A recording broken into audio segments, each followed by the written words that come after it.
Welcome to Buddha at the Gas Pump. My name is Rick Archer.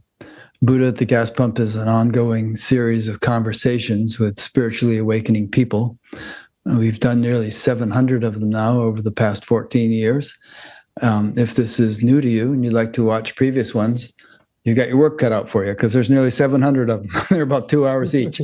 But you can check out all the previous ones by going to batgap.com, BATGAP, and looking under the past interviews menu.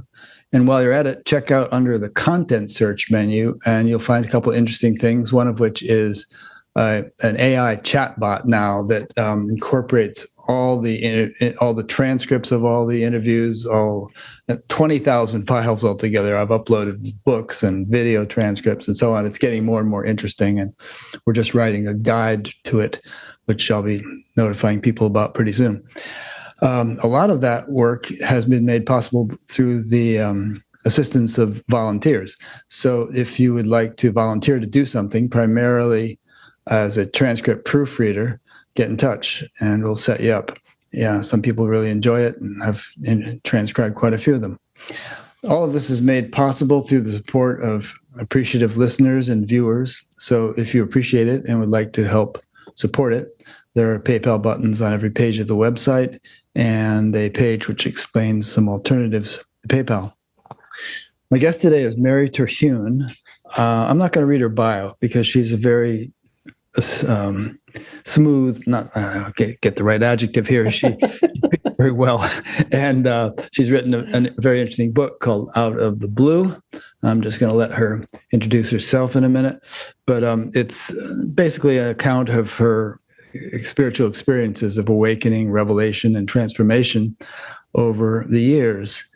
And it has a foreword by Raymond Moody, MD, PhD. And also there's a really nice reading of one of the chapters by Wayne Dyer, whom most of you are probably aware of. Anyway, Mary got in touch a while back, and I really enjoyed listening to her whole book. And I'm going to enjoy talking to her, and I think you will enjoy it too. So hi, Mary. Welcome. Thank you, Rick, for having me on your program. And you wanted me to introduce myself. So a little bit about my background. I trained as an RN, worked in the field for about 15 years. Went back to college. I thought I was going to become a clinical psychologist. Instead, I entered the field of massage therapy because when I needed healing for myself, I found it so effective that I entered a school and did that for 3 years. After that, I became a Reiki master. And after that, in the 90s, I became a homeopath. So I've been on this path of healing for many, many years.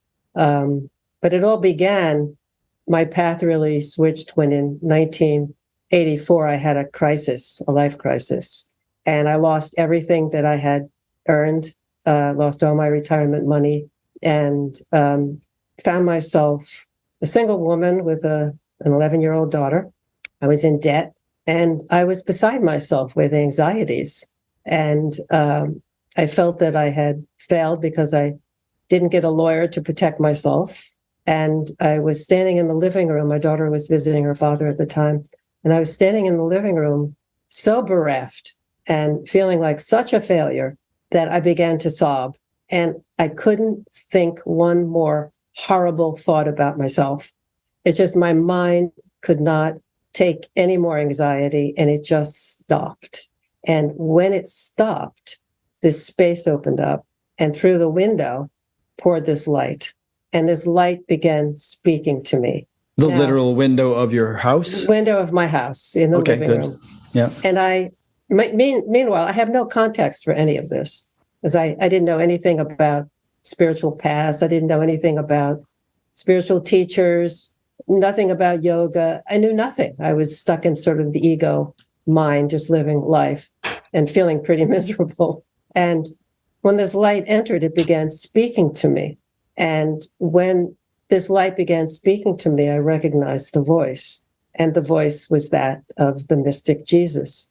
Now, some people say, how did you know it was him? And all I can say is, you know when you know. And he began speaking to me. The 7 revelations. And the first revelation. My attitude is I give everybody the benefit of the doubt. And I also take everything with a grain of salt, and proportions vary. Sometimes it's all salt, sometimes it's very little salt, and I really, I really believe the thing. And I've spoken to a number of people who've had interactions with what they feel to be Jesus. And it, as far as I know, it may very well may be Jesus. Who am I to say? He's a busy guy, actually. He gets around. And like Gina Lake, a friend of mine, she's written a whole bunch of books where Jesus has basically dictated stuff to her. And the books are really profound. So, why not? But is there anything else you can say that might just assuage the doubts of someone who's a little bit more skeptical than me? No, there's nothing more I can say, because when it has, if you were a Hindu, do you think you might have interpreted it as Krishna or something different? I don't know. I mean, in the end, I feel all these mystics belong to the world and they don't belong to any particular religion. Right. That was my experience with him. I've been brought up a Catholic, but I had long left the dogma of it, and was just living life sort of in the egoic structure. And I wasn't happy, that's for sure. And all I can say is when it happens to you, that's when you know, because no one can tell you. Nobody can tell anybody anything. You have to experience these things for yourself. The first thing he spoke about was forgiveness. Mm-hmm. And he said, now do you see that true forgiveness is self-forgiveness? Mm-hmm. And when he spoke those words, he gave me the experience of self-forgiveness. And I understood that we have to be compassionate with ourselves on this earth plane, because we all go through these tests, this life. We have karmas we have to live out, and blaming somebody else for it isn't going to work, because it's going to make you miserable in the end. And so self-forgiveness, he said, was the true forgiveness. It isn't up to us to forgive someone else or someone to forgive me. I have to forgive myself for everything. And it takes that burden off of people than just to forgive yourself for anything that you had to go through in life, because it's not an easy task on this earth to come back to your true self. I mean, you go through a lot. So he spoke about that, self-forgiveness, and he worked. So let's take an example of that. So let's say, so there was this guy on the news today who had killed 4 kids in Michigan with a gun, and he was expressing contrition and remorse for his behavior. So let's say you're him and you're going to be in jail for the rest of your life now. How would that work in terms of his inner psychology, forgiving himself? Would it be like, all right, I was a stupid kid, I shouldn't have done it, and I'm forgiven? Or do you think it's really a kind of an ongoing thing that might take a lifetime of introspection and deep self-exploration to really get to the root of why he behaved that way and resolve it once and for all? But you have to have some sort of an inner awakening to your divine nature. And by doing so, the divine nature of everyone as one. And that takes a lot. Who knows? That may happen for that person in this lifetime or, 100 lifetimes from now. So do you think that true, thorough, deep self-forgiveness can't really happen without some kind of you have to have inner awakening, spiritual you have awakening? To have some sort of inner understanding of yourself and the divine nature of things. It takes a lot of inner contemplation. So it's not just like an affirmation of some kind of. It's not a mental. It's not a mental. It's just not an idea, a construct. It's an inner experience that's very, very deep and profound. And how do you evoke that experience? Let's say this kid in jail now. How could he do that? Would he need a spiritual teacher? Or could he get it from reading books? How is it voluntary to have one of these things? Who knows how it comes? I mean, grace is part of the construct of our divine nature. Who knows how that happens and how it comes? Mm-hmm. I mean, how did it happen in my life? I don't know. Maybe it's just time for me to wake up. It's a mystery. It is a very deep mystery. That's an interesting point, which we can discuss more later as after we've gone through these 7 points and everything. But, the question of can one do something to bring about the kinds of experiences that you're going to describe today? Or is it just like divine grace and you're lucky if you have them and, too bad if you don't? We can get into that. Everybody has divine grace. Okay, it's part of our construct. When it is time to happen for us, that's a mystery. I don't know. How did I wake up? I don't know. Well, you were doing spiritual practice. I mean, I wasn't doing any spiritual practice. Well, not at that point. Listen, not in 84, no. Not in 84. I knew nothing about anything. And when someone told me I entered a spiritual path, I had to ask them what a spiritual path was. Yeah. I didn't even know what it was. So the mystery of when it's time for you to wake up to your inner divinity is itself a mystery. I don't know. And I just don't know. Do you think that past life spiritual work tends to predispose one to have this sort of thing? Do you think of it that way? I would say over the years that's true. Yeah. And especially when I met my spiritual teacher and she said, we're coming together again to complete something, and showed me that I had been a monk of hers in a past life. So, and then when you go through these deep, deep spiritual experiences, you do have recurrences or memories of having your past lives. And clearly I had a lot of past lives, not only as a monk, but as a nun. And, and that comes to you as you walk your spiritual path, whatever it is. And some people it happens to and they remember, and some people don't. But that's, it's all a divine mystery. So much is a divine mystery. Yeah. I've never had any, a couple of things, but not much in terms of vivid recollections of past lives. But I have this deep conviction that I have had them and that I've probably been a spiritual seeker in many of them. Mm-hmm. Yeah. Certainly. And then when he told me everything that I needed to know in that moment about forgiveness, he moved on to judgment. Okay. And he said, now do you understand what judgment is all about? And then he gave me the experience that when you judge someone else in a critical way, because we are all one, you are judging yourself. Now that's a very esoteric, deep contemplation. It doesn't mean you don't have discernment and don't hang around with people who bring you down. But when it comes to judgment and wasting your precious energy on criticizing others, just for the sake of criticizing them, for the egoic joy of blaming other people, that is not going to help you. And it comes back at you. So, so you mean you shouldn't hang out on Facebook and call people idiots for voting for the other candidate? Well, it's probably not. It's a kind of a waste of your time. It doesn't do anything for you. It doesn't exactly. It make you feel better in an instant, but then what does that do really? You're putting that out in the universe. It doesn't help. It doesn't mean you don't have discernment and make good decisions for yourself that leads you to your true inner state. But I think some people get addicted to the hormones that they're associated with anger and negativity and so on. Just like some people like to watch a lot of horror movies, or they like to go on scary roller coasters because of the adrenaline or whatever. But there's a certain biochemistry, I think, to being, argumentative with people. And there's so much of that online these days. People get addicted to it. Yeah, well, it keeps the egoic construct in place. Yeah. And, and in the end, does that really satisfy your life?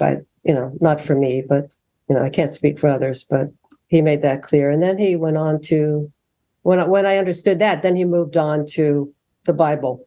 Mm-hmm.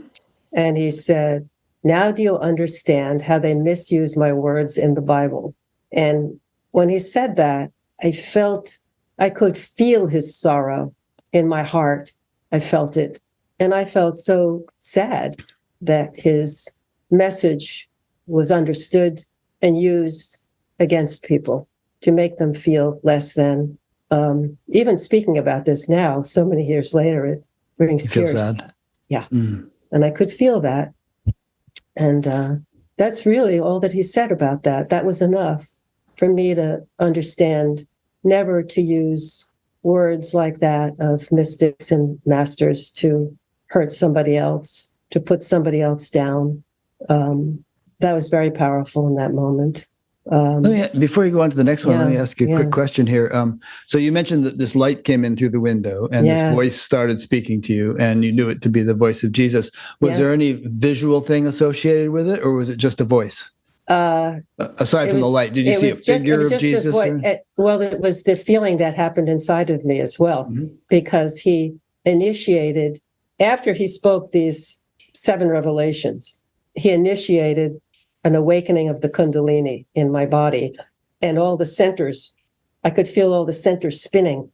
Wow. And I knew, I had heard a little bit about Reiki prior to that, but I didn't really know what it was. And I'm like, oh my God, there are these centers that are awakening, and they started spinning. So he was my first Kundalini experience.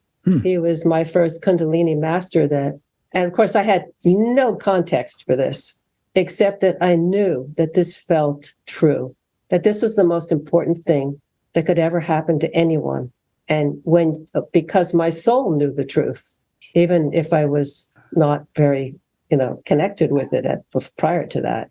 But when it happens to you and you get plugged into it, you come to know yourself, or you come to know that truth. So as he began to speak, these centers started to awaken inside of me, and I felt this tremendous love that started to pour through me. He went on to speak then on weight and emotions. Now, you can imagine, why is Jesus talking about weight and emotions of all the things in the world that he would talk about? But I think it was because I was in the healing arts, and he wanted me to understand this from that point of view. And he explained that the energies that are stuck here, I didn't know a word for it then, consciousness, but I didn't know the word consciousness then, or that these emotions stuck in consciousness have an impact on your physical body, and that you have to deal with your emotions and your mind, your feelings, because that impacts you, and it impacts how your systems work. So basically that's, I think that's why he told me this. And of course, now all the chakras are spinning in my body. All of them are spinning. Not this one yet. That came later. You're pointing to the crown chakra. The crown chakra. Not yet. Yeah. But that all started spinning, and I started feeling this immense presence and love. By the way, I should add that when the light came into the room, I had to lay down because it was so powerful. I couldn't stand up in its presence. And so I was laying down on the couch as all of this was happening to me and unfolding in me. After that, he then spoke about disease. And again, why disease? Because I was part of the healing path, and I would later, 14 years later, come to understand this on a deeper level. And he spoke about disease, and that the reason that disease happens is that we have stuck emotions. And when we have stuck emotions and traumas that aren't resolved completely, they have an impact on the physical body. And I'll talk about this later, specifically about what happened to me and my thyroid years later, and how I came to really understand this better. So he said the disease occurred because of stuck traumas. He didn't use the word trauma then. He said stuck emotions. Later, I would come to understand traumas, and that has a tremendous impact on your whole being, your glandular system, your cardiovascular system, all your systems, and that disease had to be resolved on that level first. I mean, the issues had to be resolved on that level first, so you didn't end up having to experience what we call disease, which later I came to understand as disharmony.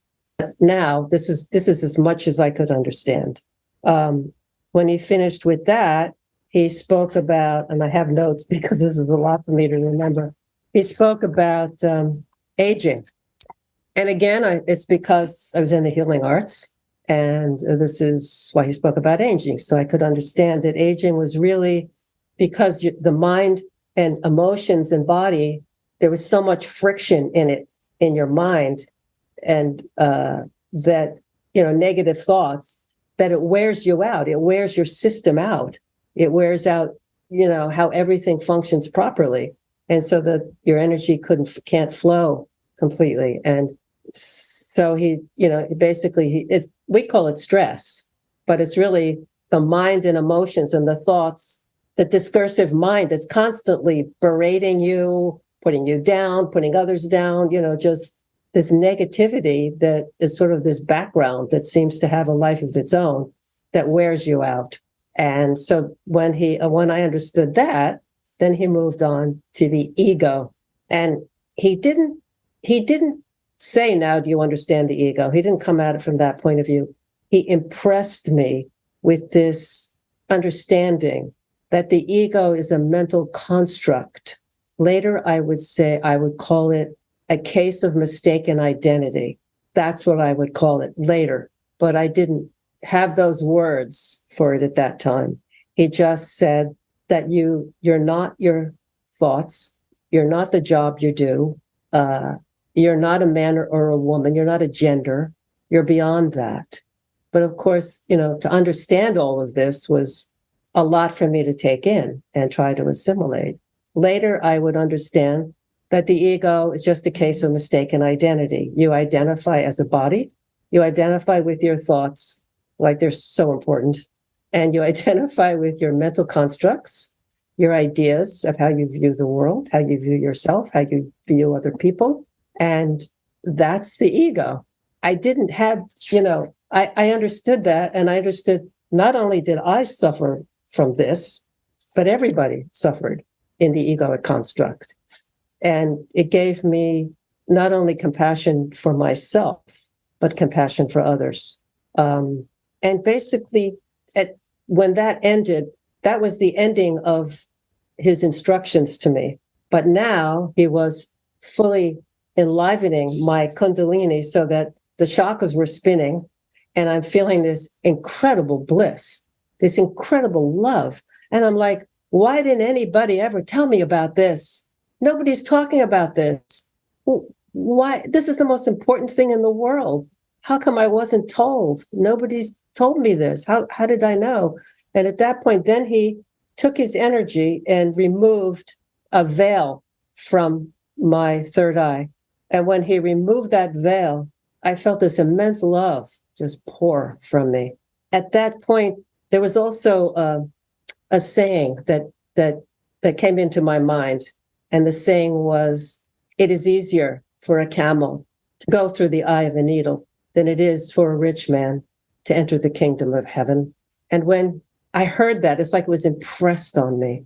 I understood by rich man, it didn't mean riches necessarily, but it meant your thoughts, holding on to constructs, attachments, weighted down with all these thoughts and ideas.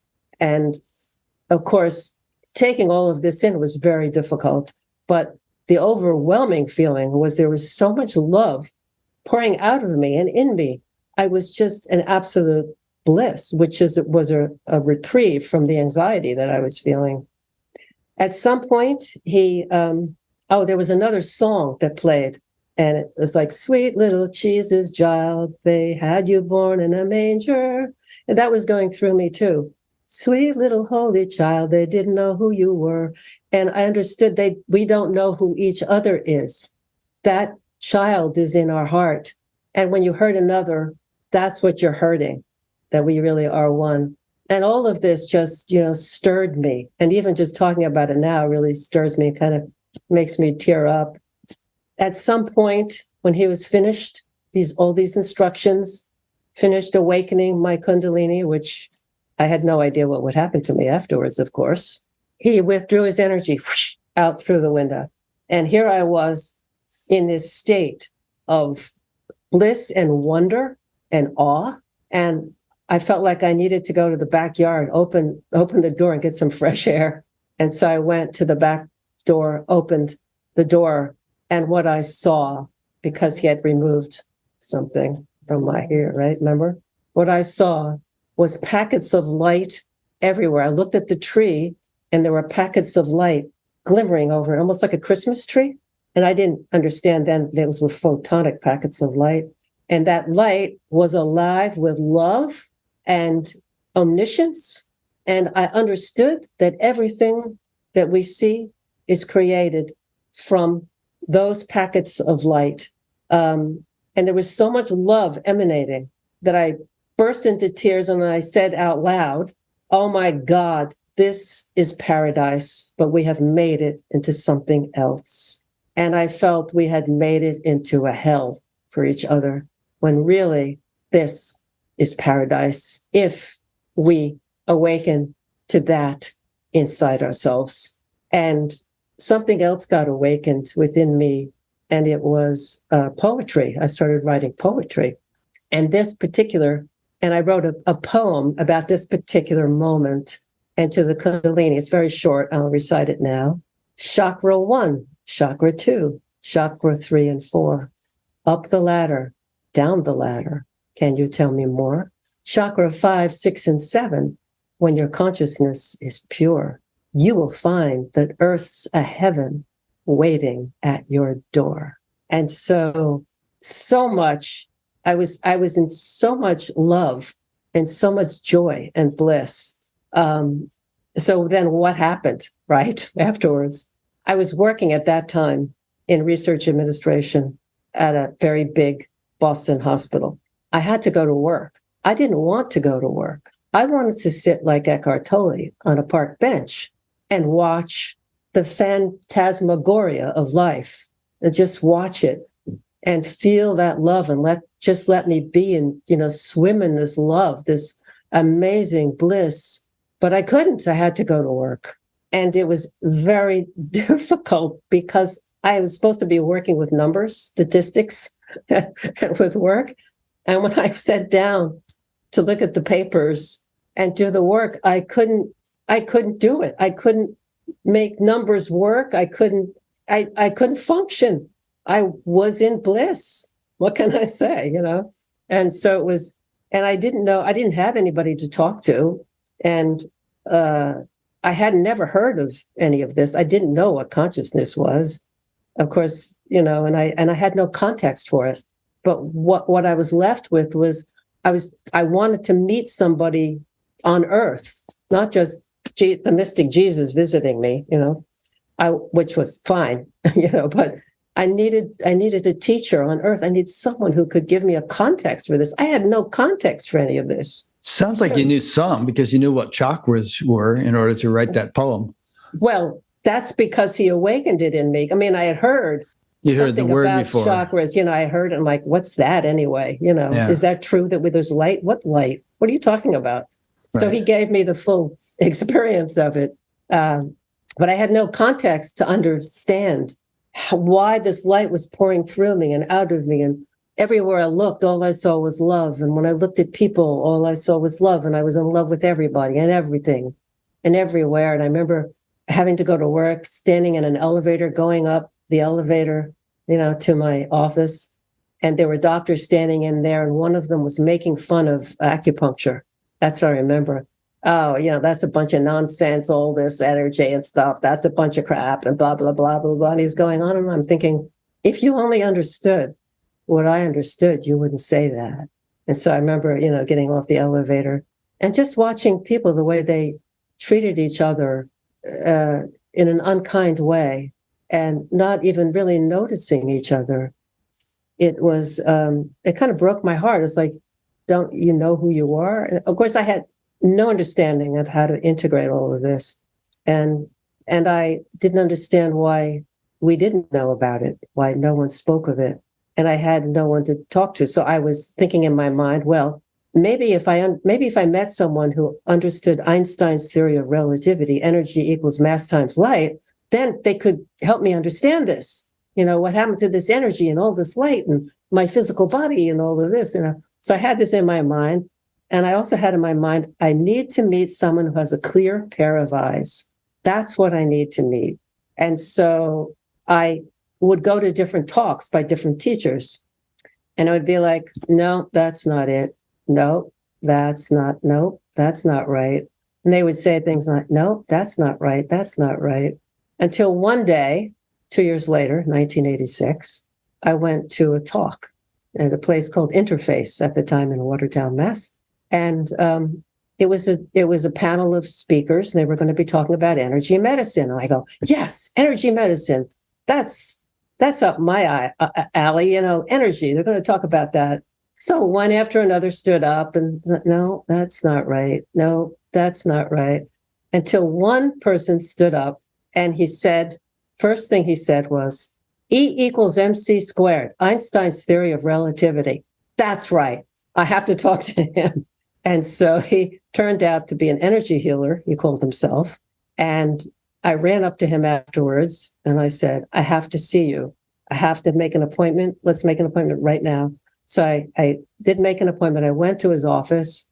When I walked into his office, he said, I'll be right back. I have to go get something. So I said, fine. And I noticed this picture on the wall, and it was a picture of this person, a woman. And I looked into her eyes. Those are the eyes. That's the one. And he walks into the room, and I said, who is that anyway? So he told me her name. Because prior to him walking into the room, when I looked into her eyes, the picture came alive and began to speak to me. And this sounds strange, but when it happens to you, it's not so strange. And she said, we're coming together again to complete something. And she showed me this little movie clip that I had been a monk of hers in a past life. And that for political reasons or whatever, we got separated. So I couldn't complete my journey. And I had no idea who this person was. When the healer walked back into the room, I said, who is that? Is she a monk? And he goes, yes. She's going to be in Boston in a few weeks. You want to meet her? Heck yes, I do. And the hour-long session, little did I know at that time when I looked into her eyes, I had also received another Kundalini awakening, like I did from Jesus. And it was supposed to be an hour-long session of his energy and using his breath and moving energy and all of that. It turned into a 6-hour event where the most amazing experiences happened. All my meridians opened with light pouring through, light coming out of my hands, out of my feet. And I thought, God's here. I wonder why. Wonder what this is all about. And then I thought, I remember pictures of Jesus and pictures of Mary. They all have light coming out of them. Oh, this is what this light is. This is what they heal with. And there was so much that happened at that time. He told me that this child that I gave up for adoption when I was in 19 and unmarried and in the 60s, and that's what was expected of you. I was in my 3rd year as a nurse. And there was no such thing as single mothers back then. And you were expected to give your child up. This was the cultural norm. And you didn't dare, stray from that because there was no support for you. So he said, I'm not supposed to tell you this, but your daughter has contacted me and told me she's not mad at you, that she loves you. And so I started sobbing. He started sobbing. And it was just the most amazing healing. And years later, I would be reunited with my daughter. Do you mean esoterically your daughter contacted him? Not yes. Psychically or something. Psychically. Right. And he goes, I'm not supposed to tell you this, but I'm going to tell you this. And he told me that. And at the end, I was sobbing, just sobbing. He was sobbing. I was sobbing. It was like this immense healing.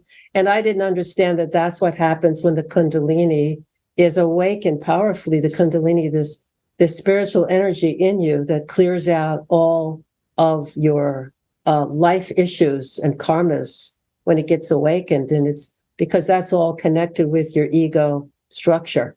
And all of that you're held on to gets evaporated so that you can have this experience of this your divine nature.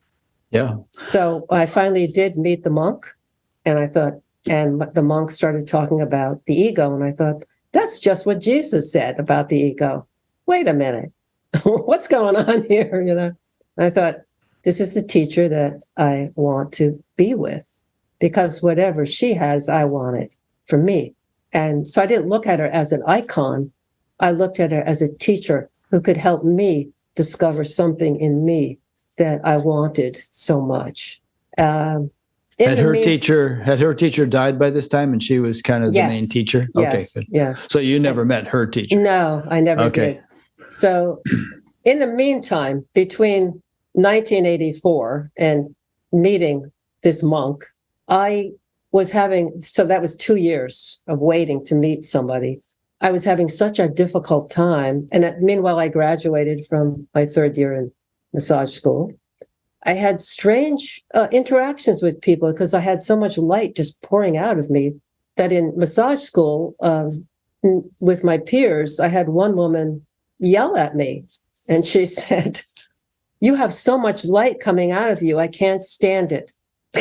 And I didn't know what to do with that. It was so difficult and so hard to live in this world, in this state.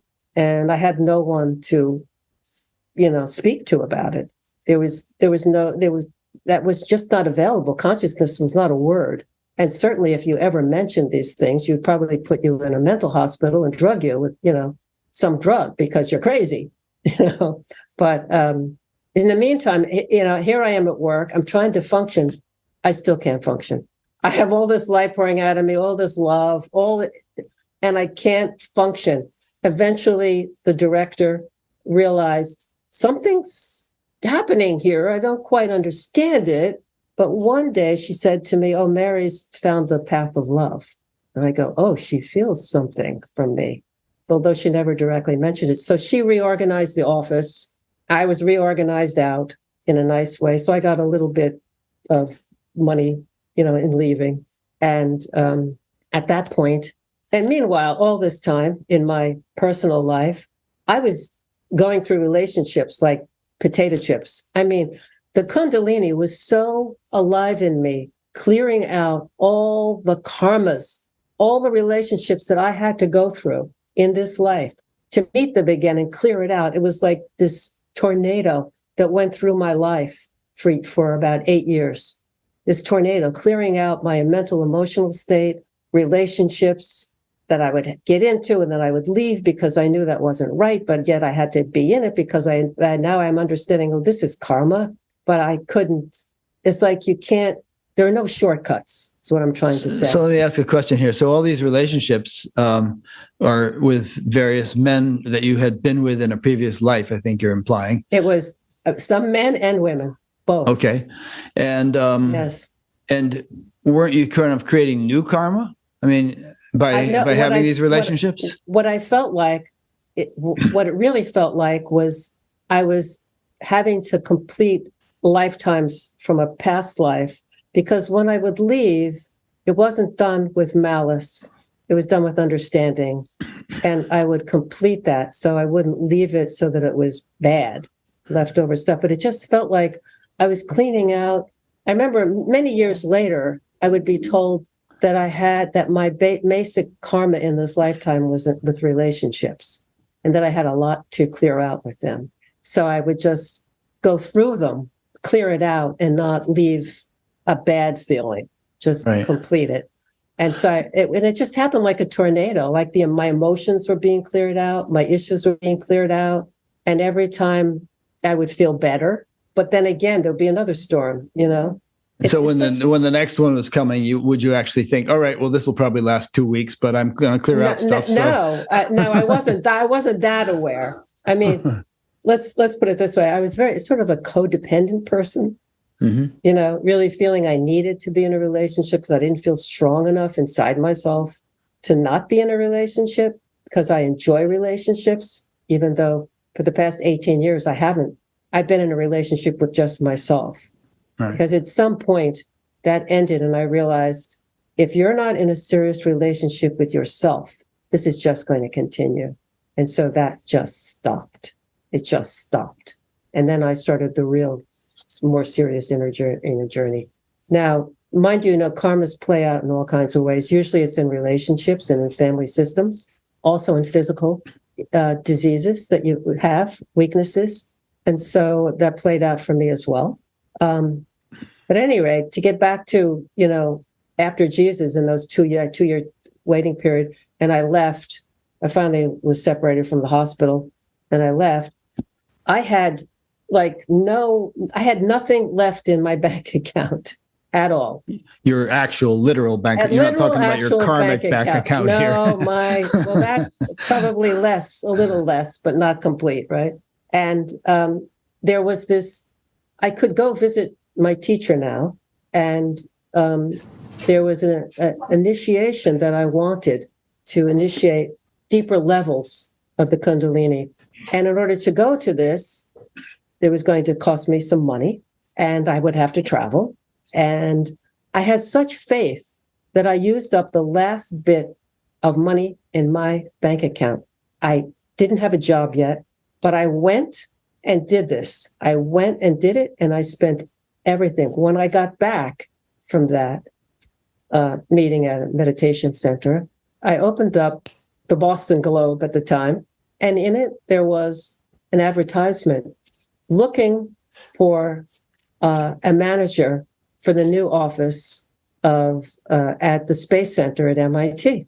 And because I had helped the director of research open up our new office where I was in the hospital, and it became very successful, I thought, I could do this. I know how to do this. I know how to open. It was the Center for Theoretical Geocosmoplasma Physics.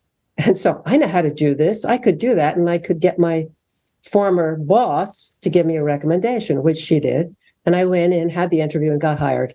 So immediately, so my bank account went from zero to something, and it was just this leap of faith that I had so much faith in this inner journey that I took the leap to do this.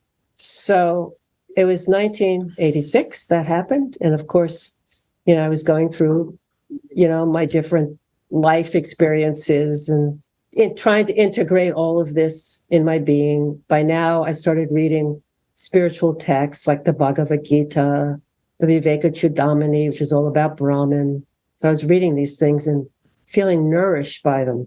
Oh, by the way, one of the side effects when Jesus awakened me is when I had so much light pouring through me, I didn't need much in food because the light was feeding me on some level. So I lost about 10 pounds, but I went from like 119 to 109 or even, but I felt so full in my spirit that I didn't need very much food. So that was an interesting experience as well. But at any rate, I was going to ask, because Jesus had talked to you about weight, yes, whether you had been overweight or something, but you said you're only 119, which is not bad. Nothing. Right. And so, but that happened. And I really understood how this energy in us, when it gets awakened, you don't crave food as much, physical food, because your soul is being fed this amrita that pours from you. And it's quite delicious, is all I can describe it. Absolutely delicious amrita. So now it's 1986, met my teacher, took this initiation, now working at MIT. My teacher leaves for a couple of years. In the meantime, I'm doing practices, I'm meditating, chanting, doing selfless service, reading books, and living my life, trying to integrate all of this every day. And when she returns in 1988, it was now the summer, it was actually July 4th, which we recognize as our Liberation Day right here in the United States. And I was taking a course at that time at the meditation center on basically the ego and releasing the ego. And on the third day of the course, I was sitting outside on the meditation grounds, sitting in an Adirondack chair under this huge pine tree by myself. I was eating my lunch, being in silence. And that night before, the instruction was, if you want to get rid of negativities, then repeat these words 24 hours a day, even in your sleep. So I repeated these words 24 hours a day.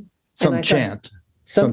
Very small Sanskrit thing or something. Yeah. And I thought, well, how am I going to do this in my sleep? And I thought, oh, I know. I'll repeat it as I'm going to sleep, and then it'll just repeat itself. So I worked that out. And so here I am the next day, same thing. I'm repeating these words. People are all around, hundreds of people are all around, but I'm sitting by myself and I'm trying to read this book called the Yoga Sutras of Patanjali by Alice Bailey. And this one sentence captivated me. And it said, at some point, The ego will have to take the back seat and let the soul lead the way. And I thought, yes, I want that to happen to me. That was a defining moment. In that moment, this powerful energy came over my head. It was the most powerful energy, and I recognized it. I'll give it the word God, but not as a persona or as a person, but as an energy. I gave it a different name after that. And this energy was so powerful, I knew what it was. And it opened up my crown chakra, this crown chakra here. And it went down to the Kundalini and boom, awakened that Kundalini to its fullest extent. And as the awakening of the Kundalini happened, it started to roll up inside me, up the Sushumna, the central channel. You have the Ida and Pingala, which is duality, male, female. But when those two come together in union and go up the Sushumna, a divine alchemy of light happens, and you turn into a divine being instead. And it entered up through the Sushumna, through here. As it did, I could feel it rolling up the script of life as Mary. That was my experience. Oh, it's rolling up the script of life as Mary, rolling it up, all the issues. And I understood at some point from here down, your script of your individual life is written on your chakras. All the things you're going to go through, all written there, right there. And when you've cleared out all of that and it's your time, Kundalini awakens, rolls up. When it reached here, picture of my teacher showed up. I got divine permission to enter the higher. And as soon as that happened, this light of 1,000 suns awakened within my crown. And the words that came out, or the words that I heard, felt, was Aham Brahmasmi. I am Brahman, and all this is my creation. And as I looked out, I saw like a gossamer. It was like a gossamer covering everything. I will call it maybe Maya, or gossamer over everything. And I thought, the world is created from that. And I knew that Brahman was my natural state and the natural state of all humanity, that this is why we've come to reclaim our inheritance as Brahman, the ultimate field of omniscience, divine reality. I looked up over this building, and there was Jesus rising in a cloud with his hands up. He looked at me and he rose up into the clouds and disappeared. And I thought, am I ascending too? And then I thought, yes, I'm ascending here in this physical body. And I understood we're here to reclaim our divinity and to anchor it in this physical body, and then to create the world that we live in here from that state of mind. When I looked out, I could see also what happened as this energy opened. It was like a fire hose of light. That's all I can describe. It was like a fire hose. You know, a fire hose which shoots out water? Well, that's what it was, a fire hose. And it just came down and it kept pouring. And then when it got to my heart, it burst it open so that it was pouring this divine energy. And the feeling of it was bliss and compassion. Not compassion out of pity, but compassion because it was a natural state of being. And all of that was happening all at once. And as I looked out and people walked by, saw people walking by from this state, and I could see their souls that hovered over their head. It was like right here. And I could see the soul, it was like filtering down like a Christmas tree over them. And I wanted to shout at them, hey, look up. Your soul is right there. Look, look. But I could see that they were caught in mind.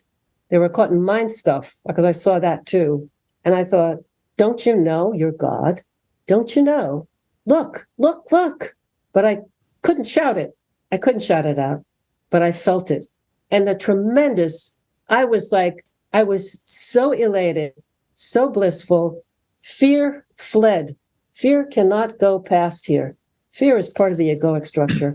For those who are just listening in audio, you're pointing to your third eye area, the Makara point, it's called, and you're saying fear cannot go past that. Can't go past that to any higher state, right? No, because fear is part of the dualistic state, right? And that is the first feeling people feel when they're separated.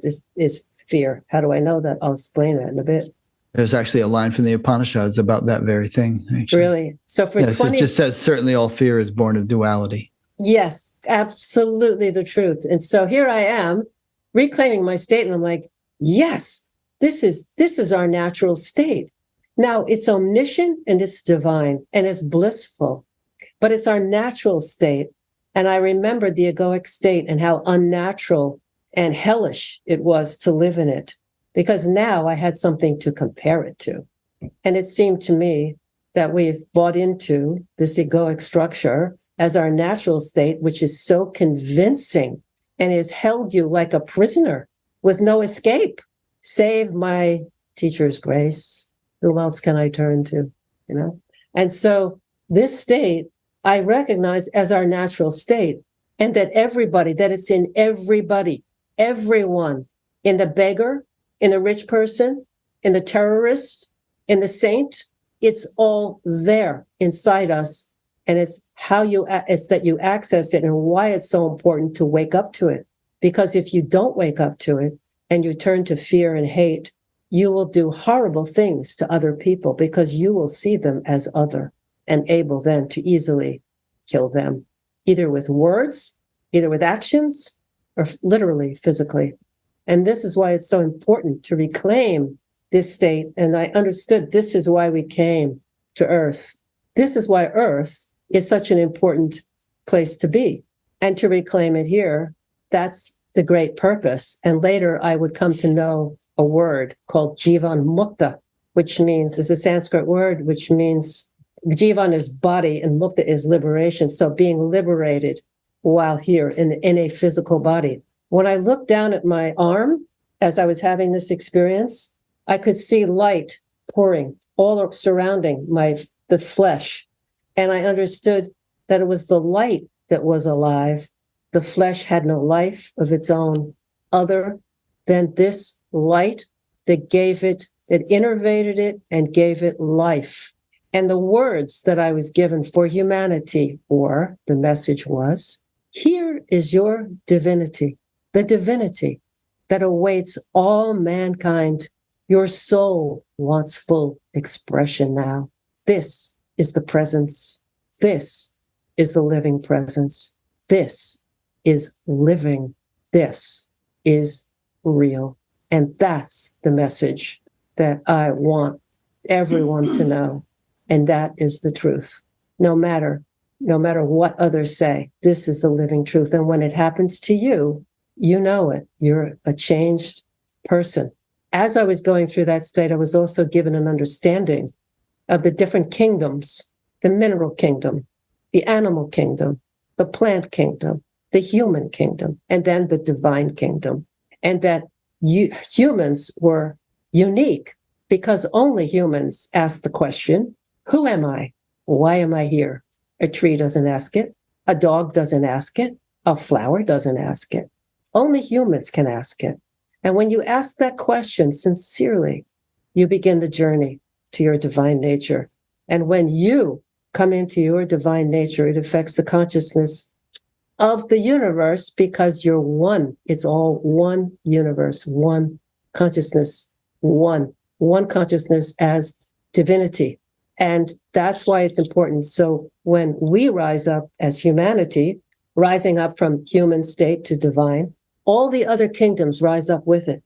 And that's what makes us so unique. And that's what makes it so important. And that's what makes everyone important, every single person on this planet important, because this is what they have within them and the possibilities of that.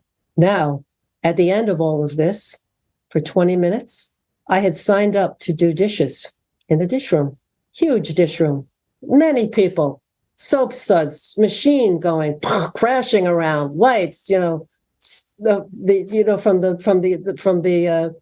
the water, all the smoke and everything, coming up from as last I entered the dish room, and I was still in this state. I had my gloves on, and the water and the dirty dishes and washing the dishes, and I am in bliss. And I happened to look up, and the woman across from me happened to look at the same time. And she looked into my eyes and she burst into tears, because the state that I was feeling ignited and reminded her of the state within her. And she burst into tears. I finished my dishwashing and I left the dish room. As I left the dish room, someone stopped me to ask me a question. In that moment, I could feel the energy pulling me down, back, down, down, down into separation. I was so distraught because now I was experiencing the fall from grace, and very consciously. The agony of it was so severe, I wanted to sob completely, but I restrained myself from doing that. And the first feeling that I had was fear, just like that. And I entered back into this egoic state. It was a magnet, like pulling you. It was like Maya just pulling you down. You can't fight it. You can't argue with it. This is your karma. You've got stuff to handle. You got stuff to clean out. You got stuff to go through. And you will see the wisdom of it at some point. And I'm like, no, I don't know. Absolutely not. I was absolutely in agony. And later on, maybe 3 years later, I was reading this book called the Shiva Stotra Vali. And in it, Upaladeva, one of the, I think, a 9th century saint, said, when you experience it, he gave a word for it. It's called Vipralamba, the agony of separation. Then I understood that all the separations you go through in this life from your loves of your life were all a mirror to that greater separation that you were really suffering from and trying to seek in each other, trying to find in each other, trying to find in relationships. And believe me, I tried myself to find that. And I had, but, and the days that followed, it was so difficult for me to have to deal with this and to integrate it and accept it. Took a lot of surrender on my part. And I wrote to my teacher about it, what? And she wrote back that the reason that I experienced this because my great faith in the Shakti. That's why I experienced it. In other words, I had no doubt that this could happen. I didn't have enough training to tell me it couldn't happen. I wasn't a scholar to read that it's very difficult and hardly anyone ever enters this state. I had none of that in my way. So it was because I didn't have any doubt that this could happen to me. None whatsoever. And it did happen. And then after I wrote to my teacher, I got phone calls once a week for 3 weeks to tell me that this was a great experience. Now, this is 1988, July 4th, my liberation day, and yet I had to go back. So time went on, and I had to integrate this, live my life, go to work, do the practices, find some acceptance, live my life with the knowledge that one day I'd return to my natural state, which is Brahman, our natural state, and everyone's natural state of divine. You can call it whatever you want, but divine being. It was now October. I was working at MIT, and I would be, during the winter time, I would meditate in a lobby in the engineering building, electrical engineering building at MIT, because it had a nice big lobby, and in the middle there was a door that swung around, and basically students would come through and cut through to go to the other parts of the campus. So I would meditate on a bench. I would take my lunch, meditate on the bench for a little while, and then go back to work. Now it's October 1988. I'm still reeling from self-realization and having to go back and live my life, not really finding anybody, even on the path, who I would speak to about this, who could not understand what the heck was I talking about. So it was a rather lonely time, a rather lonely thing. And a lot of people on a path find that it is a rather lonely event in walking the path.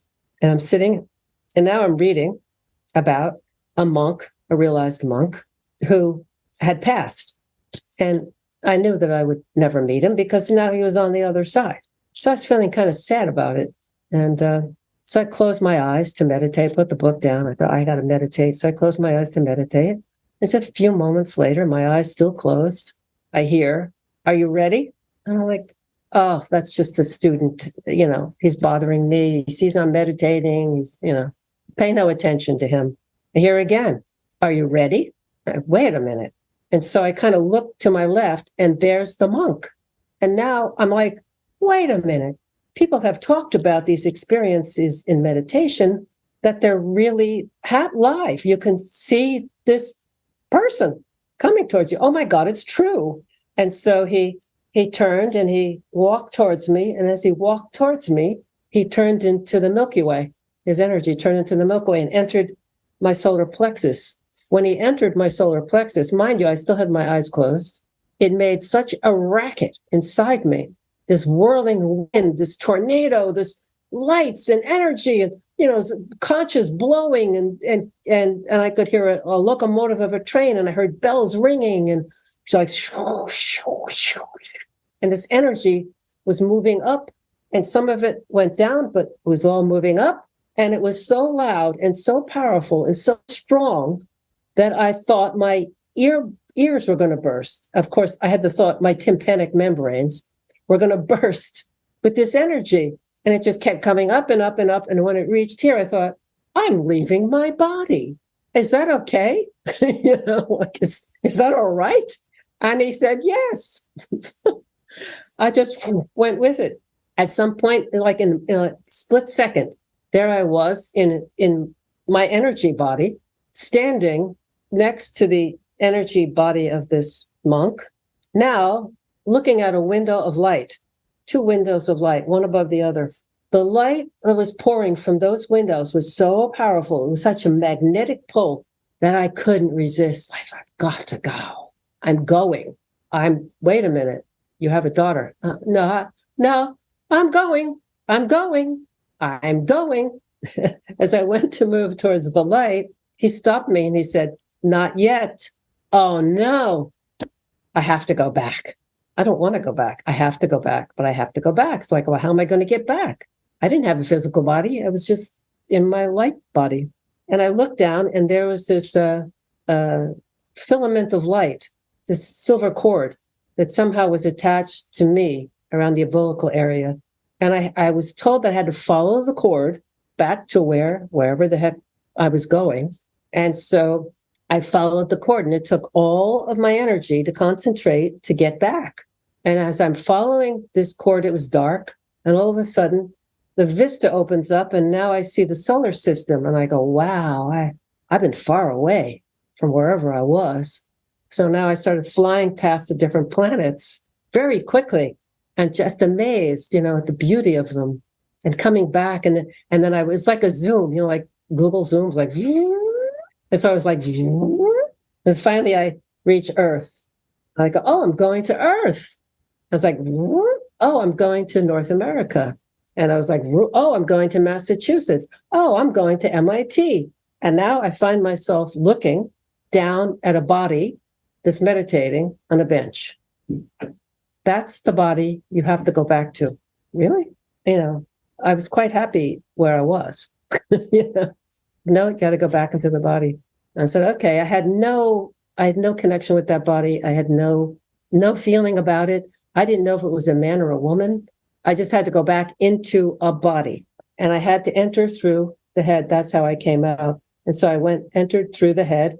And when I did, the physical body jumped like, boom, oh, it was like, oh, and it was like your foot going into a very tight shoe. And I'm like, and then all of a sudden, all the mental, emotional stuff connected with this being and body all flooded back. And I went, oh no, I have to deal with this mind. I have to deal with these thoughts. Oh no, this is terrible. And all of a sudden, the picture of the monk showed up again. He showed up again, and he goes to me, you see, the veil is very thin between here and there, very thin. And he disappears. Now I'm sitting.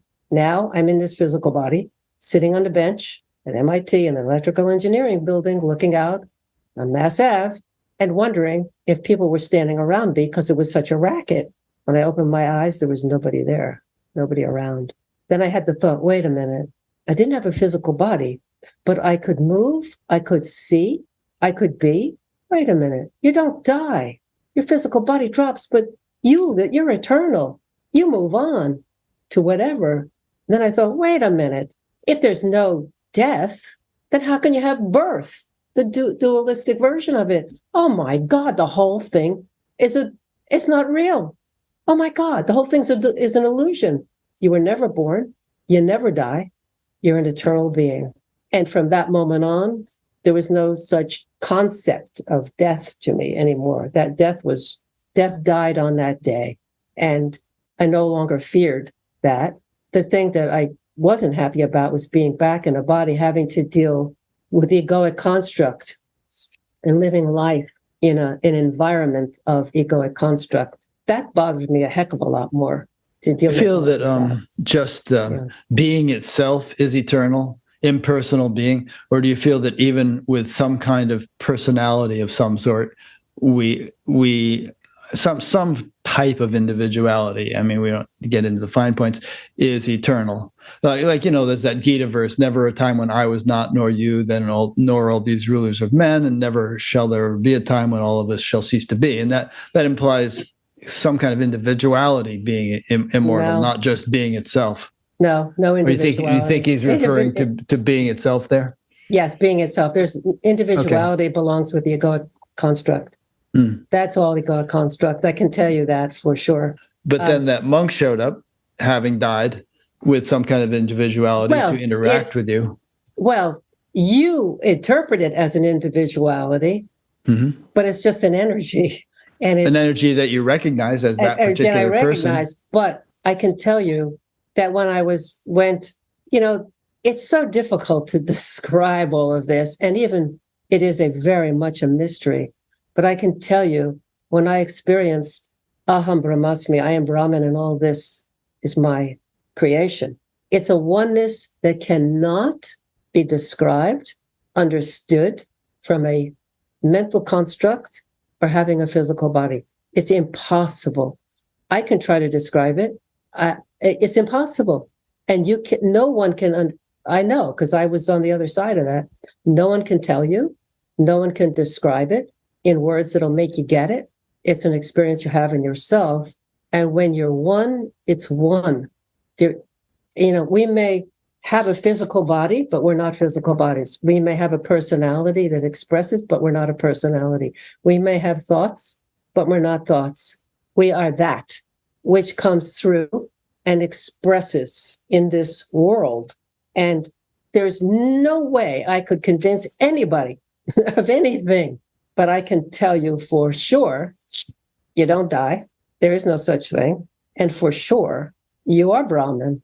We all are, all one. And you can call it whatever you want, whatever you want. And there's no way, no words or ideas that I can describe that can give anybody that experience. So do you think that once that realization of Brahman is stabilized, not just something that disappears after you wash dishes, and then eventually the body dies, do you think that's the end of any kind of experience?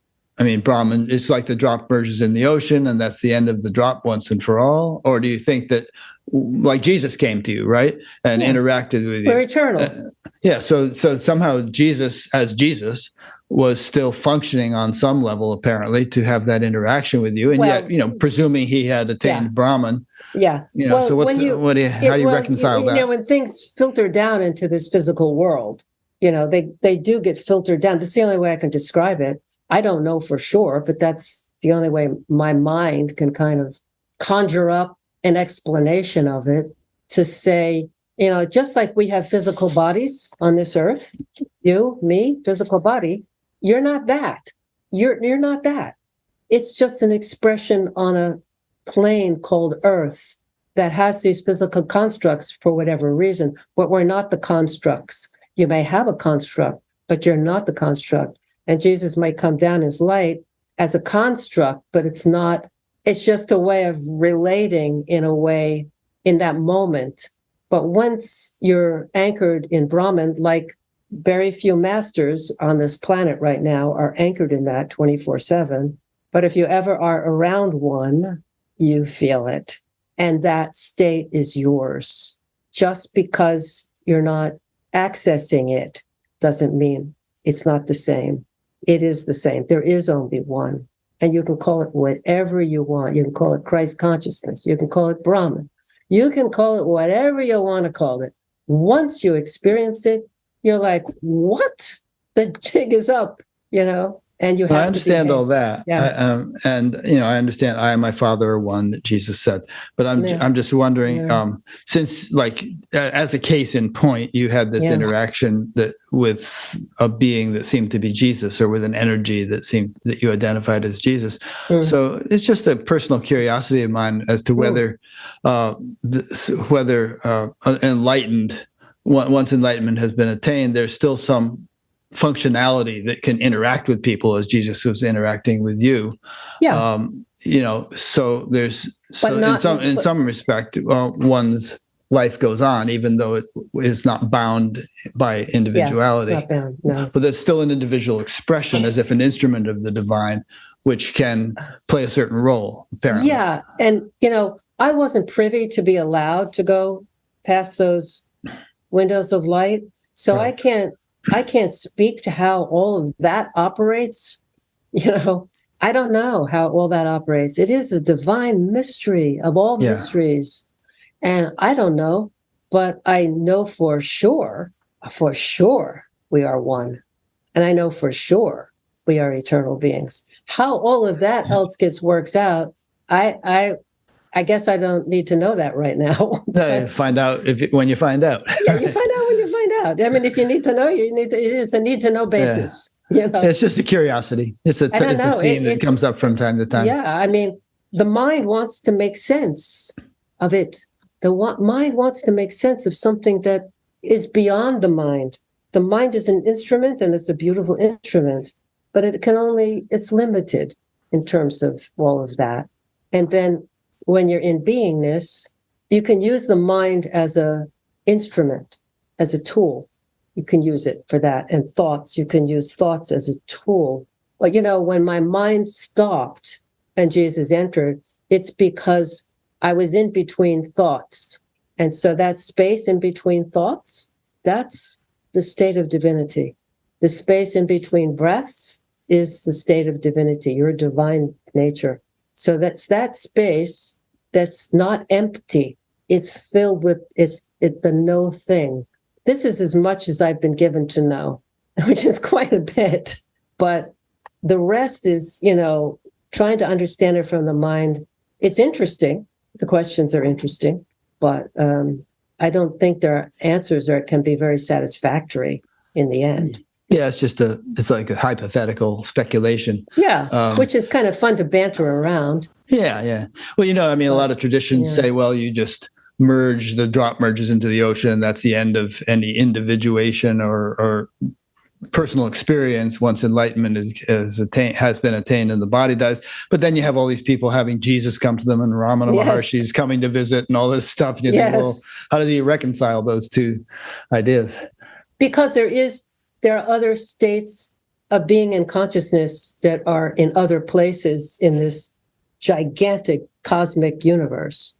There are other places that I haven't been invited to visit. In my Father's house, there are many mansions. Yes. So I haven't been invited there to check that out, but not yet. But not yet. I mean, eventually, you'll find out. But okay, well, that's just a little curiosity of mine. It comes up from time to time in these interviews. It's one of those little things I chew on over the years, Well, I mean, I think it's a great contemplation, because the more you focus in contemplating it, in asking the questions, the more the answer is in the question and gets revealed. Yeah. So I think that's very worthwhile. That's called contemplation. I mean, when I was reading that line from the Yoga Sutras, you have to let the ego take the back seat and let the soul drive the vehicle. And I thought, I want that to happen to me. I wonder what that would be like. That was a question. And it was my time to get an answer, and I got a big time answer. Yeah.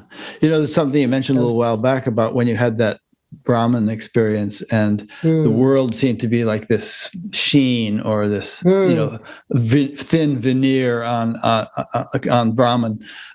There's actually a term for that in the Yoga Sutras, which is Lesha Vidya, which means faint remains of ignorance. And it's said that you have to have that faint remains of ignorance in order to function in the world. Otherwise, you wouldn't recognize the world and wouldn't be able to feed yourself or do anything.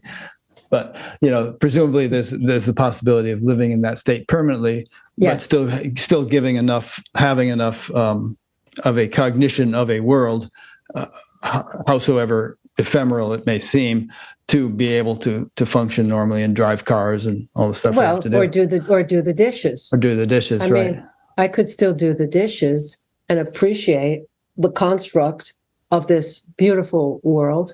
I could still do that, but I was be in the world, but not of the world. Right. That's it right there. Be in the world, but not of the world.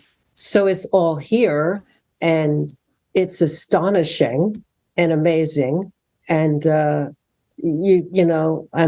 just not the same from having known all this. Having experienced it, having been given sort of the understanding and the experiences.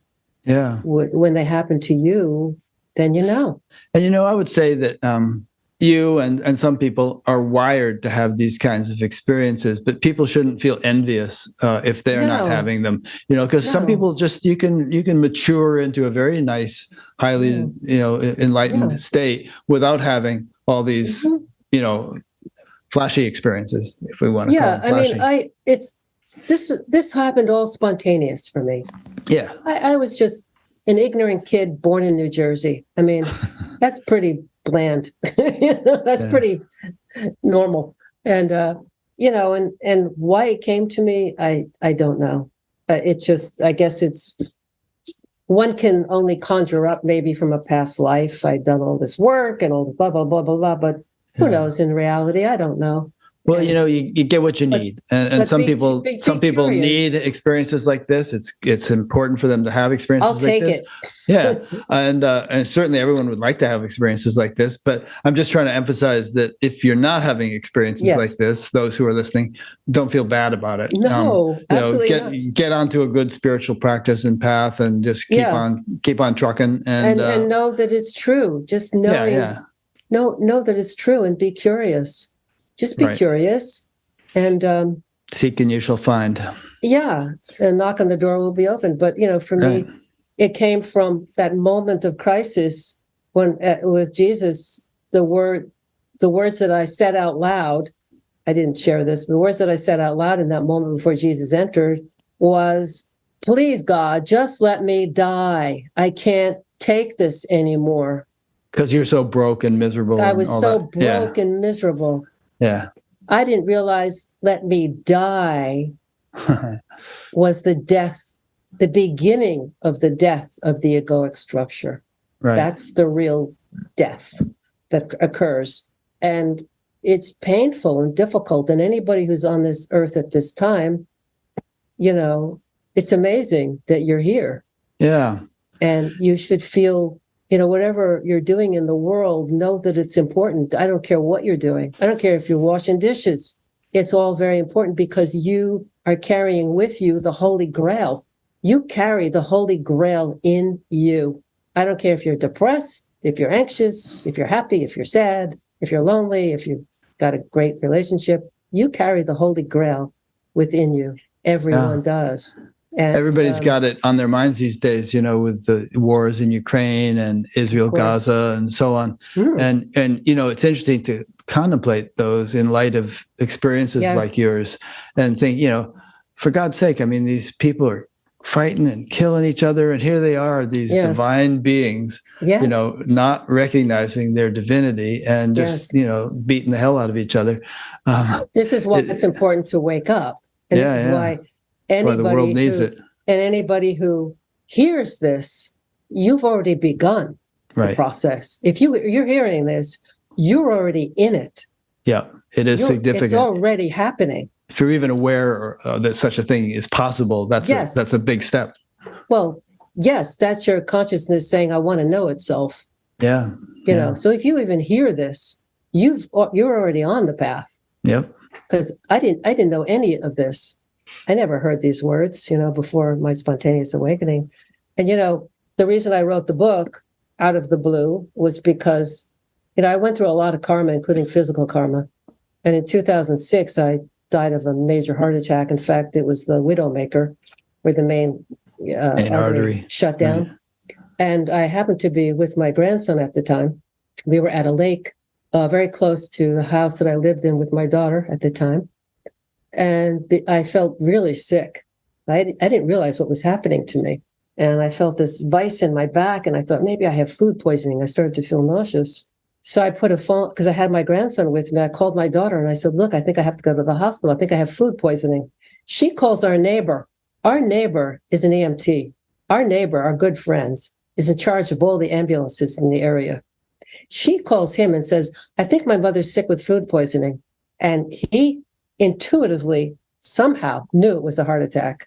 He called up the ambulances in the area to come to me because he was in charge of them.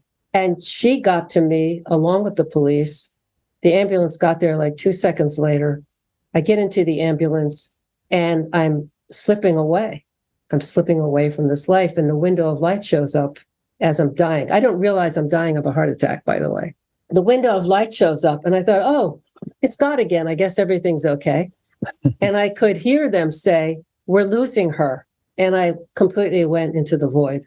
I had no consciousness then. That ambulance met up with another ambulance on the way that had critical care equipment in it, transferred me into that. It was my friend, my neighbor, Ben, who drove that ambulance to the hospital on the way, calling the cardiologist because he had all these contacts, right? Saying this was the situation. Be ready to receive her. Get to the ambulance, the emergency room door, opens the back. I go into cardiac arrest. He grabs the paddles, shocks me back, which I have no memory of, although he said I did try to punch him, and wheels me in and says to the cardiologist, you better not let her die because she's a good friend of mine. And I said, well, what did he say? And he goes, he didn't say anything. He just smiled. Mm. They saved my life. And I lived through all of that miraculously. I was in the intensive care unit for 3 days, completely unconscious. And I woke up to my daughter and some friends, my daughter and I think her husband, repeating a mantra to me to wake me up. And the mantra she was repeating is a very common mantra called Om Namah Shivaya. Most people know this mantra. And I woke up to her saying that, saying those words. Those were the first words I heard. And then I had a tube in and everything, and I'm trying to get free from the being tied down. Because I was saying the word Nicholas, my grandson. I was worried about my grandson. And she goes, don't worry, he's fine. He's fine. And I slipped back in, and finally I did wake up on the third day.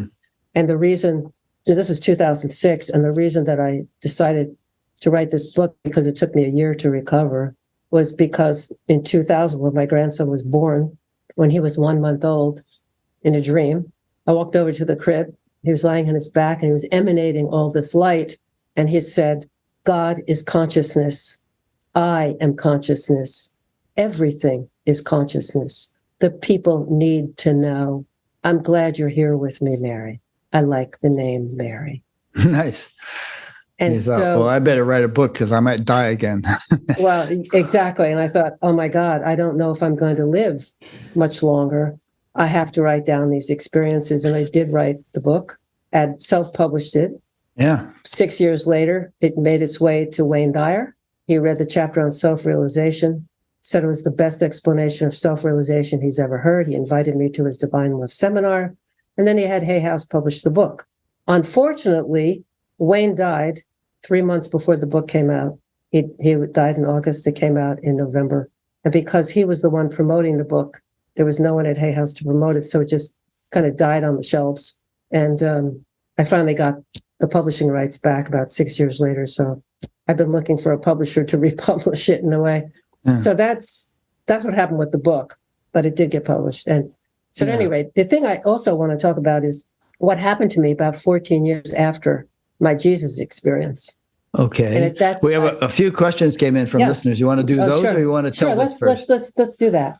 Okay, we'll do that, and then we'll come back to this. Mm-hmm. Okay, so here we go. I'm going to put my glasses on. So the first question is from Rin Esser from Turkey. Is initiation necessary for experiencing deeper states of consciousness? I read and I joined satsangs for many years now, and I don't see any change in me. Great question. I don't know how to answer that. I know I needed a teacher. I don't know what other souls need, but that's what I needed. And it wasn't that, I wasn't aware of what I was seeking other than I wanted to find a pair of eyes. I'm not even sure that I called it a spiritual teacher, but it just came to me. It just happened. So I would say just keep doing your practices. And if you're seeking a teacher, ask. I want to find someone who can help me. And maybe that will work. I don't know. That's how it happened to me, but I have no formula. But you're already on a path, and whatever comes will come to you that is supposed to come to you. And to know that you carry the grail within you, and it's there. And I would add, find yourself a spiritual practice, some form of meditation. This is just my own recommendation that seems to work for you. And work means it actually should be enjoyable. It shouldn't be a chore. You should actually look forward to doing it, twice a day or whatever. And if you don't find it enjoyable and you don't want to do it, then look around a little bit more, because there are things out there that you will enjoy and that you will be easily do regularly. I mean, I've been meditating regularly for 55 years, and that you'll benefit from. So don't just read books and listen to YouTube videos. You got to do some practice. That's a great. Okay. Another question. This is from Satvik S. Is it just an experience for you, or are you in that state all the time now? I wish I were in the state of Brahman all the time. You must be in some. I mean, obviously, you're a different person than you were 50 years ago. So, well, I'm aware. I'm aware that I'm not in the state of Brahman. I'm aware that I am in the state of egoic structure. However, that's not what I focus on. I focus on my thoughts every day. From moment to moment, remembering the true state, just remembering that within me, just remembering it, and that practice of remembering. And I'm not in that state of union, but I know that that is my natural state for sure, and that I do my best to do practices and to function in the state of egoic issues without being too reactive to the world. Do you feel a fair degree of contentment all the time? Yes, I do. So you're not like thinking, "Oh my God, I'm not in this state of union." No. I do feel this. Yes, life goes up and down, and we all have challenges. But I don't stray far from that state. I don't stray far from it. But I'm very aware that I'm not in that state. Okay, well, but maybe I'm here just to talk about it. Yeah, it's good to be real and humble about it. Question 3. Thank you for that question. Okay, this is from the same guy. If there is not individuality, then how did you differentiate between you and the monk? You mean which? I think it's kind of like what I was asking you before. He's saying, well, if there is no individuality, how did you know that I am this monk who is some being is talking to me who is some other being? This is so hard to understand. It's kind of what we were going around about. It was kind of what we were going around about if you listen to that again. But you're not identifying as a separate individual, and you realize that other people aren't separate individuals. But on this earth, on this plane, we have these constructs called bodies. Right. But when you realize your oneness, you're interacting with people from a state of oneness rather than just looking at their body and interacting that way with them. Right. So there is, yes, this is a creation and we have it. You're in the world, but not of the world. And the more we kind of went through this, but that's the best way I can explain it. I think the wave and ocean analogy would be handy here, because the wave can say, okay, I'm this wave and I see that wave over there, but hey, we're the same ocean. The same, So we're fundamentally just one, and yet we have a wavy nature, and I seem to be, functioning as this wave and you're functioning as that wave, but we're really the same. But when you interact with people, you're interacting, if the other person is interacting on that level where you know you're Brahman, interacting with Brahman, you feel that state. You feel that state very much, very much so. You do feel that. And it's delightful. It's joyful. Yeah. And you try to be helpful then in the world. You know, there's another verse in the Gita which says, contact with Brahman is infinite joy. Yeah, it is. It is infinite joy. I can tell you that much. It's infinite. And it's ever new. It's just unfolding. It's like this. It's like that. Yeah, it's wonderful. Okay, one more question from the same fellow, Satvik S. You were referring earlier to a kind of a gap between thoughts and gap between breaths. Yes. And he's asking, well, how can you be in that gap between breaths or thoughts? How to get there? Well, it's a state. State, right. It's a state. It's a state of Brahman is what it is. It's a state of full realization, a state of the now. So there is no past or future. There's just. I guess he's saying, sounds good to me. How do I do it? That's what he's asking. Focus on the space between your breaths. Focus on the space between your thoughts and let that space broaden a little bit. Yeah. You know that word Turia, I'm sure you're familiar with, means fourth. And it's kind of said that Turia is like glimpsed in the gaps between waking, dreaming, and sleeping, between thoughts, between breaths. But eventually it becomes a continuum that is there as you go through the cycles of waking, dreaming, sleeping, or breathing, or thinking, or whatever. It just underlies. You could almost think of it like a tone, where maybe initially the tone just comes as a beep, and then here it is beep, but eventually it becomes a continual tone, beep. But it's not really a tone. I'm using that as an analogy. But you don't actually have to pay attention. You don't even actually have to remind yourself that the tone is going all the time. In fact, you become kind of, it's in the background and you're going about your activities. But if you care to, you could always check it. Oh yeah, tone's still there. And I'm using the tone as an analogy or metaphor for consciousness or Brahman, if you will. It becomes an abiding continuum, but it's not like blam in your face all the time and where you can't function. It's just a sort of a foundation or a background in the midst of whatever else you're doing. Okay, so you were going to tell us something earlier, and then I did the questions. Yeah. So now we can go back to what you were going to tell us. So the next crisis in my life that changed me was never a dull moment, huh? Never a dull moment in this life or in anybody's life, really. 14 years later, I found myself with a diagnosis of Hashimoto's thyroid, and my thyroid was failing, and it was diagnosed with that, and then I was given as an autoimmune disease, and I was given a drug to take for it. And what does it do to you? Does it make you sleep all the time? Yeah, you start gaining weight.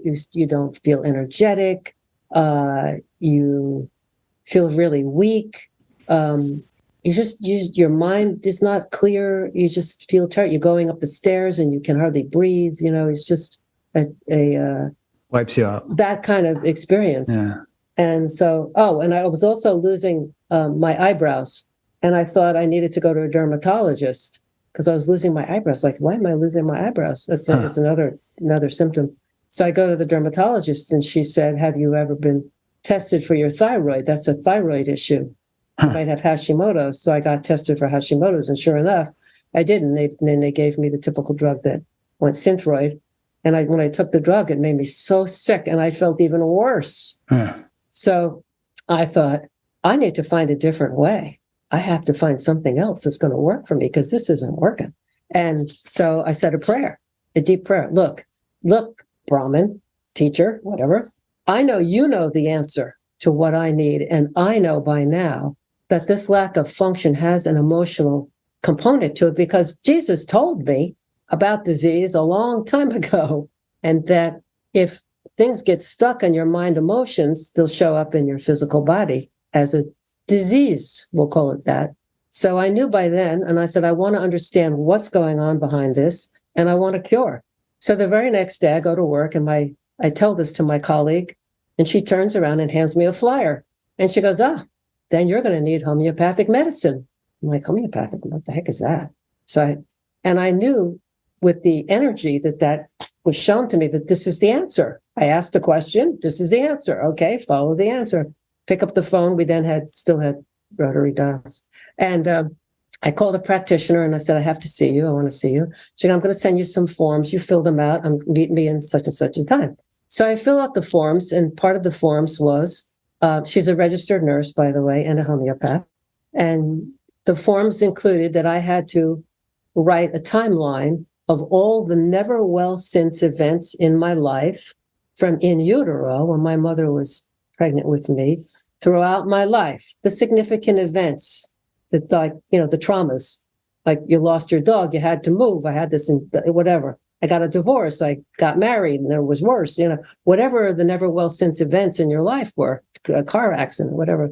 So I did that, and I called my mother up because my mother was still alive at that time. And I said, I have a question for you. Did anything significant happen to you when you were pregnant with me? And she said, yes, as a matter of fact. When I was 8 months pregnant with you, my mother, who was my very best friend and support in this world, died. And I never got over it. And I thought, okay, thanks. On the phone. I showed this whole timeline and did this interview with a homeopath. It was the most enlightening experience. As I looked at all the never well since events in my life, they all involved relationships, failed relationships. I could never find the right partner. It always ended up in a mess. It was just a mess. And so she said to me, what is the worst thing that ever happened to you? And I said, my mother left when I was 11 years old. There's that mother loss again, right? And then she said, do you have any recurrent dreams? I said, yes, I've always had this dream of the ocean coming over me. And just as I was about to hit anxiety, I was like, oh my God, and it was always a recurrent dream. And then she gave me a remedy to take.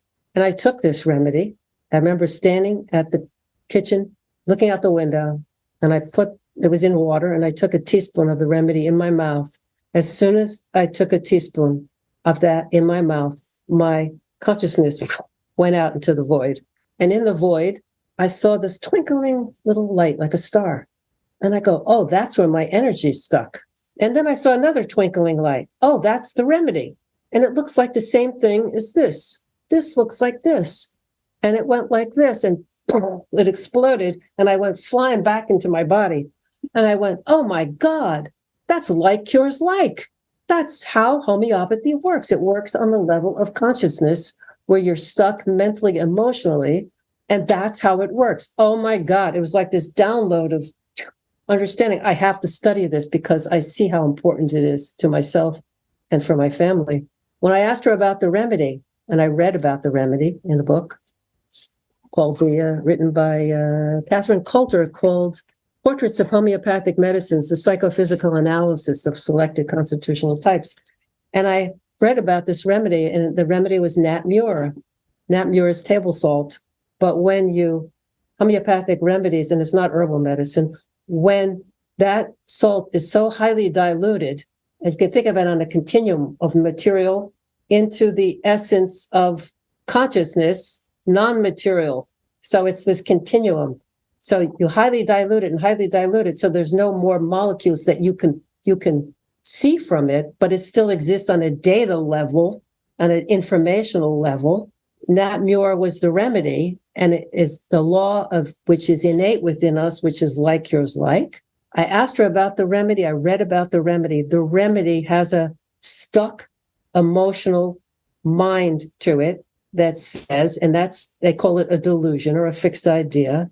And the fixed idea or delusion of Nat Muir is the mother is dead. I went, oh my God, that's what happened. It's a grief remedy about relationships. So that when my mother was pregnant with me, her grief was imprinted upon me that the mother is dead. And that has to do with relationships, whether it's the mother is dead physically or the nurturing is dead. So I was imprinted with that. So when I came out of the womb, I kept repeating the lack of relationship, personal relationship throughout that was not nurturing. So I could never get free from it. And we can call it karma. Okay. Until I took the remedy and it started to unwind this samskara of this thought and emotions that was layered upon me, this deep grief that I held for 56 years, because that's when I found homeopathy. And when I took the remedy that night, I had a dream. And in the dream, I met someone who was sort of like a representative of all my failed relationships. And we kind of sorted it out with what, oh, I'm sorry. Yeah, it was just a misunderstanding. Oh, yeah, I understand. It's okay. We're friends. And I had the dream. So I was beginning my healing. And from that time on, I never had that recurrent dream of the ocean. Ocean is emotions, being overwhelmed by these emotions. So I never had that happen again. And I began my healing path where I would, as I took the remedy over time, these emotions of past grief of relationship would come up. I would sob and I would sob it out. I would cry it out and I'd feel so much better and so much lighter. So you could say that homeopathic medicine almost on a consciousness level helps to remove the samskaras in the sense that the Kundalini does to remove. And so I didn't take Synthroid anymore. I did find a natural pig substitute, Armor Thyroid is called. I started taking that, and I needed, over the years, I need less and less and less and less of it. So now I may take one in a week, and I don't even know if I need that. And it just cleared out this whole grief and the way I held grief and all of this, and so it was a clearance of all this karma. So you could say on a higher level, and the most esoteric level of homeopathic medicine, it helps to remove samskaras so that you can freely flow this and restores inner harmony on a mental, emotional level so that you can experience your divine nature in an unimpeded way, in an easier way. And so I went on to study it, and it cured me of I had recurring bronchitis. It cleared that out, which has to do with the lungs, and the lungs have to do with grief. And so I cleared out all the bronchitis. I cleared out my constant problem with colds and all of that. And so began my journey into homeopathic medicine, which I later found out was and I went back to school with a doctor, an MD, who I trained with for 3 years, and along with 88 other people. Homeopathic medicine was once part of our medical system in the United States. I had no idea. It was taught in our hospitals. It was taught in our medical schools. What happened? What could have happened? And I found out, and there was even a monument dedicated to Dr. Samuel Hahnemann, the father of homeopathic medicine. The only doctor who has a monument to him to this day in Washington, D.C., at Scott Circle, and a mile and a half from the White House, dedicated June 21st, 1900, by President McKinley and Houses of Congress, dedicated to him as the great medical reformer of the 19th century. It was so popular then because it was so well used in the prevention and cure of all communicable disease. This is how it became so popular. And it was in our institutions, and it was used. And we had doctors and hospitals across the United States at that time. And I'm thinking, how in the world did this knowledge get lost? How did we lose this knowledge? How is it possible we could lose this knowledge? And I came to understand that it was Rockefeller Sr. loved homeopathy, actually, and he used it. He had 2 homeopathic physicians for himself and his family. He liked it, but he also owned Standard Oil. And at this point, they learned that they could create synthetic petrochemical drugs using the synthetic oil, right? And so you could create synthetic petrochemical drugs that would mimic what comes from nature. And so he told his son, he was a philanthropist, so he told his son, I want you to give equal amounts to homeopathic medicine, but I also want it for our drugs. Because now if we could create synthetic drugs, we could patent them and charge a lot of money, and nobody could take the information. But homeopathic drugs, you can't patent it because it's from nature. There's no particular patent on them. And so he wanted both. But the son decided, no, we're just going to get rid of that because then we will just be able to have our synthetic petrochemical drugs and we won't have any competition. And so they got it out of the hospitals, they got it out of there, and they told doctors, if you try to use homeopathic medicine anymore, we're going to take away your license. So that's how we removed it. And then they basically said, well, there's nothing scientific about it. You can't prove it. Well, this is 100 years ago. This is 100 years ago. And of course, the science then was just in the material realm. And so we're on the precipice now of a renaissance, not only in the system of medicine, but in all the systems. We're in big, huge paradigm shifts. And so just using the material, if you think the only difference with homeopathy is that instead of using, if you take homeopathic medicine and the material and you start breaking it down and you dilute it and dilute it and dilute it, it goes into data level. You can call it consciousness level. But we cut it off here so that we're only in the physical body pushing around chemicals and stuff. And we forgot this part. Now we're waking up to this part to reclaim it because we have to have both. We need trauma medicine. I've used it. I still use it. And we need homeopathic medicine. Homeopathic medicine is prevention and cure. Trauma medicine is to save your life and to fix you up if you have needed surgeries. I've used it. It saved my life. We need both. And if you look at it as a duality, that this is the masculine principle with trauma medicine and that homeopathy is the feminine principle, if you bring them together, you have an amazing system of medicine. And I've used it for 25 years now. And and we're on the precipice of this because we want more, because we are consciousness. And the more you wake up to realize your consciousness, and as Jesus said, it all starts here. It has to be resolved here. Otherwise, it's going to show up here. And as I say, you need both. So I live in both. I use both. And so there comes our balance. So just like it's time to wake up from egoic structure to our divinity, right? So we're in this incredible renaissance. This is an amazing renaissance now. And I actually have a quote from Joseph Campbell that I want to sort of end with. Let me ask you before you read that, did your eyebrows grow back? A little bit. Those are penciled mostly. Yeah, a little. Yeah. I still have some. Because I have a very similar thing. I hardly have any eyebrows. Irene pencils eyebrows on me before interviews, right. But I don't have any other symptoms. I have tons of energy. That's just aging then. That's just natural aging process. But I always wondered if maybe I had Hashimoto's or something. Well, but you don't have any symptoms. I feel just fine, you don't have any symptoms. So right. But so just, we're in the renaissance of the soul. Is what we're in, midst of. And as we come into our divine nature and using and understanding consciousness as the underpinning of everything, we will create systems that reflect that, while we also have a physical world. You have to have discernment when to use both. So Joseph Campbell, I just came across this today. He said, "The dark night of the soul comes just before revelation, when everything is lost and all seems darkness. Then comes the new life and all that is needed. And this is the precipice we are on now." So this is the good news. We're in the midst of it. Yeah, I think about that all the time. We could have a whole interview about that because I feel we're on the precipice of something huge. I think it's going to be it's not necessarily going to be a real smooth ride as we transition into it. Yeah.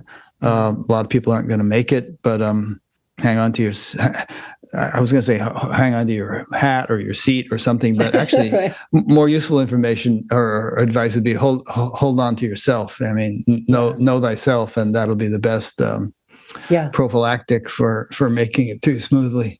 Yes, this is true. Yeah, that's true, Rick. So. Okay, Mary. Well, this has been a fascinating discussion. You're a great conversationalist. Your book, again, is Out of the Blue, and it is in print, right? I mean, you found a publisher or something? I haven't found a publisher yet. Can people get it on Amazon or something? Some people can get some copies on Amazon. It probably they're charging you more for it now, but I would love another publisher to come along and maybe scoop it up. Have you done some of the standards like Sounds True or New Harbinger? I have tried, but it's so difficult unless you have somebody, like Wayne Dyer was the one who found how important it was to him. So you kind of had to find someone who's already in it and can sort of help you along. So all right, we'll talk about that. I have contacts at a few publishers. Maybe we can talk about that. Maybe something will happen.